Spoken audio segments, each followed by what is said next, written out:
Thank you very much. I'm a Canadian surgeon, actually, but spent a lot of time involved in the development of some of the validation studies for the FES exam, and I'm here to talk to you about how we prepare our residents for endoscopic proficiency in general at our institution. No disclosures. So the McGill General Surgery program is a pretty large program. We have 48 residents presently, and that's more or less stable at any time. There are over 70 faculty spread out over 4 core teaching sites, and then we have a number of affiliated sites that the residents have the option of rotating through if there's an elective time. And we're very fortunate to have a high volume of faculty who actually perform endoscopy that are surgeons, in addition to our access to our gastroenterology colleagues who do the bulk of our dedicated endoscopy rotation training for our PGY2 residents. We are governed by the Royal College of Physicians and Surgeons of Canada, which presently does not have a mandate similar to the American Board of Surgery in terms of an FEC curriculum or a flexible endoscopy curriculum, although they have guidelines for case numbers that residents need to achieve. We have an annual exam hosted in Ottawa in this lovely building once a year for our trainees that they have to take. However, almost all of our residents are interested in being American board certified also, and so we do feel this looming cloud of the 2018 changes in the ABS and FEC mandate coming down the pipe. So I took a recent survey of our residents, and out of the 48, 42 of them actually got back to me. 3 of them didn't have any idea what their scope numbers were, which I hope they are required to log them, so I think they just need to go look them up. But for the remainder, this is sort of how it looks at the present moment. Our residents do their GI rotation in PGY2. And so you can see their numbers go up dramatically in that year. And then after that, they have a variety of exposure to endoscopy throughout their training based on their surgical rotations. And these are predominantly colorectal surgery rotations where they do the bulk of their advanced lower endoscopy. They have community rotations where they're really empowered to get their numbers up and do more scoping also. We have a dedicated upper GI surgery service where we have a therapeutic endoscopy OR where we do a lot of interventional endoscopy. We do interventional endoscopy in the ICU and on the ward in those patients, including treatment of anastomotic leak, stent insertion, balloon dilatation. We do that electively also. We have a faculty member who does ERCP on the hepatobiliary side, colorectal surgeons doing colorectal stenting under fluoro and direct vision also. So we have a very robust faculty experience to offer our residents, but it is really at their behest to get this additional training, and most of them take advantage of that. This is where the numbers continue to go up after their dedicated endoscopy rotation. And we know that numbers aren't everything. We've heard a lot about that, and I certainly believe in that based on my research. And we use the gages score sheet in their dedicated endoscopy rotation. And presently, because the Royal College of Surgeons is bringing in changes to the way residents are going to be evaluated in a much more competency-based curriculum across all of surgery, and that's coming next year, 2018 and 2019.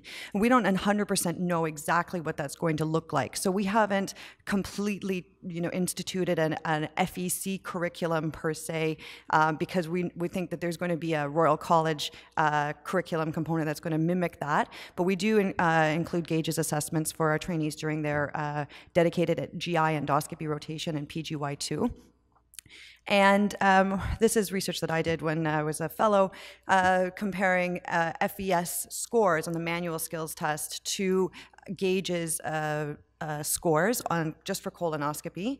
And first of all, there's a very good correlation, so that's good. And then for the bulk of the people, this group here who actually achieved a passing score on the FES manual skills test, as you can see, we used a gages score out of 20 because we dropped the instrumentation part because not every case had an instrumentation component. But the vast majority of those people achieved a higher gages score, and that mirrors what Dr. Hennessy was saying, where a score of 18 out of 25 is usually predictive of passing FES. And in our work, just in these small numbers, a score of about 14 or 15 out of 20 was also indicative or predictive of passing FES. And that also is borne out by some of the earlier work done looking at case numbers in relationship to passing the FES test. And this is work that was done both by myself and Dr. Vasiliou also, who pioneered this.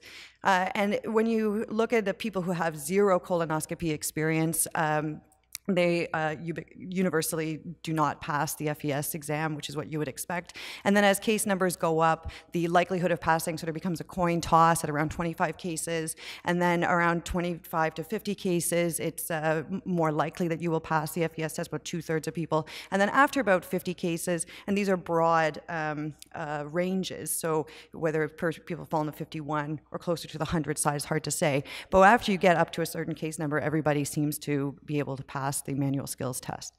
So we use that to predict, and I'm using that to predict how we're going to get our current PGY4s who may be interested in taking the American Board of Surgery exam to make sure that they are going to be successful on the FES test. And when you look at these individuals, so the top 3 are the ones that I'd be most concerned about. The latter 4, one of them has already taken it and passed it, so that's wonderful.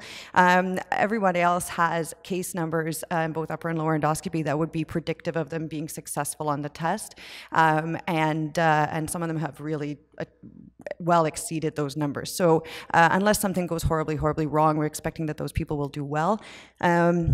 The top 3 there are the ones that I'd be concerned about, and what our plan for those people is to test them early, to probably give them some remediation in the clinical environment, and we also have 2 GI Mentor simulators in 2 different locations across our facility to make sure that they meet their proficiency requirements so that they're successful when they take the test.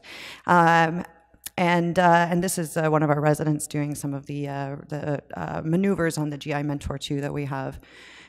So in summary, just focusing on the FES exam specifically, because we've talked a lot about the FEC curriculum and curriculum planning.